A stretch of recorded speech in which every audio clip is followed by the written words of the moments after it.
Hi, I'm Bob Baulch with That's Jesus channel, and we are in the midst of a chapter by chapter review of Earl Irvin West's The Search for the Ancient Order. This is volume 1, chapter 10 today. Last time we walked through the founding of the American Missionary Society in October of 1849 in Cincinnati. And we saw the convention, we saw the Constitution, we saw Campbell, or according to West, was mysteriously absent. He was elected as president in his absence.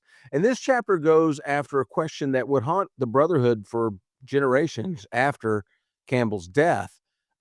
Did Alexander Campbell change his mind about missionary societies? That's the question. It matters because both sides of that great division would, years to come, claim Campbell as their guy. So, West opens the chapter with an honest warning. Alexander Campbell was a great man, but he was a man, not an authority. The only authority is the New Testament, and West makes that clear. So West says the danger in restoration history is that some people seem more interested in restoring the restoration than in restoring the New Testament church. We lose nothing by admitting that pioneers were sometimes wrong, according to West, but we lose everything by treating any pioneer as a creed or what they said as a creed. So West approaches this chapter with a clear method. He's going to set the facts down and let the evidence speak. He's going to admit what the evidence shows. The question itself is sharp, though. In the 1820s, Alexander Campbell wrote articles in the Christian Baptist that read like fierce attacks on missionary societies. But by 1849, he was elected the president of one. So what happened? Did Campbell change his views, or had his earlier writings been misread all along? Both sides of the question have champions. The leading champion of the view that Campbell had changed was David Lipscomb. He was the longtime editor of the Gospel Advocate after 1866, and Lipscomb built his case on two main pieces of evidence. The first came from Charles Seeger of Cincinnati, who was hired to write a biography of Alexander Campbell.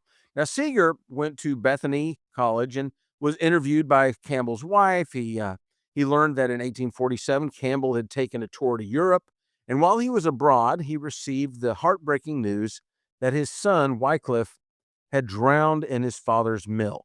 Seeger then wrote one sentence that Lipscomb would quote for the rest of his life. It is said by those who were near him, Seeger wrote, that Alexander Campbell was never equal to himself after this stroke. The second piece came from Tolbert Fanning. Now, Fanning was distressed at the direction of Campbell was taking on the society. He didn't like that at all. He made a personal visit to Campbell at Bethany to talk about it. And when he came home, he reported what he had found. Fanning told Lipscomb that Campbell's mind was so shaken that he could barely keep it on one subject. He could speak in general terms about things that he had studied in the past, but all the power of close and connected reasoning, Fanning said, those were gone.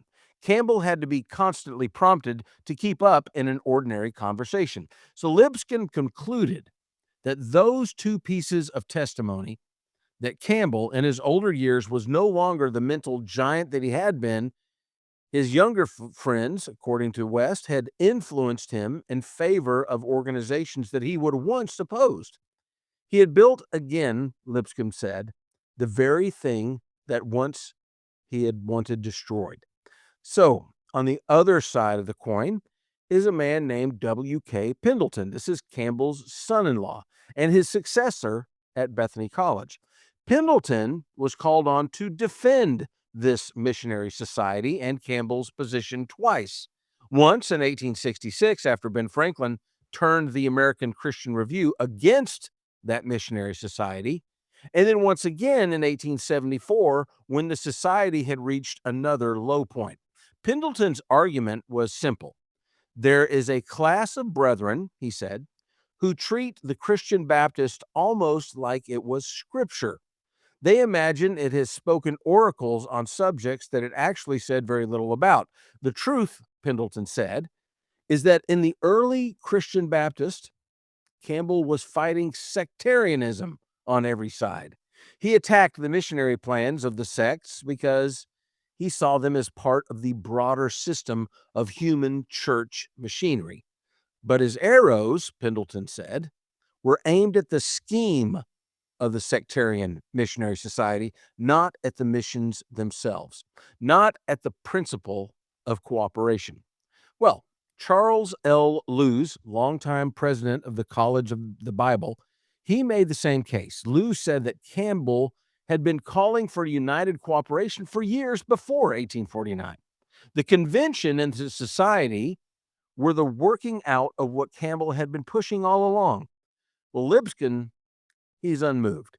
He said he had read Pendleton's speech when it was first delivered, and the more he investigated, the more he came to the opposite conclusion.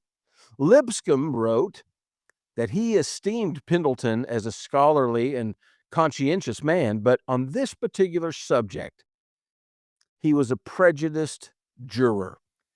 West weighs both sides, and he lays out 4 conclusions of his own: honest, even-handed, not flattering to either party conclusions. First, Alexander Campbell was active in the society and defended its existence until his death. This is just a matter of historical record, whether you like it or not. From the founding of the society in October of 1849 to his death 17 years later, Alexander Campbell believed in that society. Second, Alexander Campbell never himself believed that he had changed. He didn't think that he did. When the question was put to him directly by Jacob Creath Jr. in 1850, Alexander Campbell answered that there was no contradiction. The Christian Baptist had opposed conventions that abused their purpose. That's the thing. The Millennial Harbinger supported conventions that did their work properly. In Alexander Campbell's mind, his position had always been the same. Third, Alexander Campbell favored the principle of organization before 1847. He had defended cooperation meetings in 1831. He had attended state and district meetings. He had pushed for general organization for years before the society was founded. The 1847 illness and death of his son cannot explain a position that Campbell held when he was much younger. Fourth, Alexander Campbell did not criticize organizations during the years that they were being built. State organizations, regional cooperations, district meetings, these multiplied during the 1830s and 1840s. Campbell did not raise his voice against them. The one exception, that was the American Christian Bible Society in 1845. And even then, his criticism was that Burnet had not consulted the brotherhood enough, not that the society itself was unscriptural. So, where does this leave us? What is Mr. West's verdict on this? Well, his verdict is direct. Campbell's writings in the Christian Baptist appear on their face to oppose the very idea of missionary societies as unscriptural. Lipscomb and Creath were not unreasonable to read them that way. Most of Campbell's readers in 1823 almost certainly did read them that way. But Campbell's own later explanation was that he had only been opposing the abuses in those missionary societies. And his actions from 1830 forward show that he genuinely held the principle of human organization all along. He was not converted to the society in 1849. He was just acting on principles that he had carried for nearly 20 years. So Mr. West's final verdict is plain. Alexander Campbell believed in missionary societies. And then he says that Campbell was wrong. The two statements are not in conflict. And here's the deeper point. The pioneers of the Restoration movement are not our authority, according to Mr. West. They were great men. They were also fallible men. And we honor them best by telling the truth about them. Where they were right, we say so. Where they were wrong, we say so.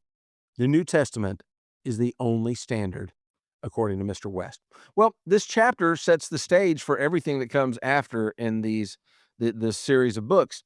For the next 40 years, both sides in the Great Division will reach back and they're going to grab Alexander Campbell, The progressives will say Campbell built the societies, and they are the natural development of the movement.